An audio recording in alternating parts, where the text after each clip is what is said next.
ಇದಕ್ಕಿಂತ ಆರೋಗ್ಯಕರ ಆಗಿರುವಂತಹ ಹಾಲು ಬೇರೆಲ್ಲೂ ನಮಗೆ ಸಿಕ್ಕೋಲ್ಲ.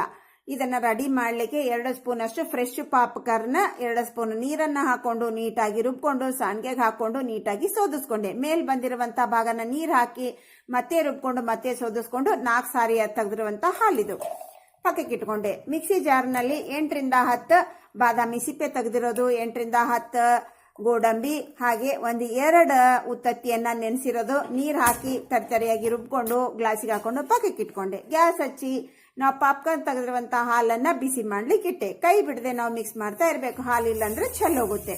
ಚೆನ್ನಾಗಿ ಕುದ್ದಾದ ನಂತರ ನಾವು ಡ್ರೈ ಫ್ರೂಟ್ಸ್ ತೆಗೆದಿರುವಂತಹ ಹಾಲನ್ನ ಹಾಕಿ ನೀಟಾಗಿ ಕುದಿಸ್ಕೊಂಡು ರುಚಿಗನುಸಾರ ಬೆಲ್ಲವನ್ನ ಸೇರಿಸ್ಕೊಂಡು ನೀಟಾಗಿ ಕುದಿಸ್ಕೊಂಡು ಅದರಲ್ಲಿ 1/4 ಸ್ಪೂನ್ ಅಷ್ಟು ಏಲಕ್ಕಿ ಪುಡಿಯನ್ನ ಹಾಕೊಂಡು ಮಿಕ್ಸ್ ಮಾಡಿ ಚೆನ್ನಾಗಿ ಕುದಿಸ್ಬಿಟ್ರೆ ಆಯ್ತು ರೀ, ನಮ್ದು ಇಷ್ಟೇ ರೀ, ರೆಡಿ ಆಯ್ತು ಆರೋಗ್ಯಕರವಾಗಿರುವಂತಹ ಹಾಲು.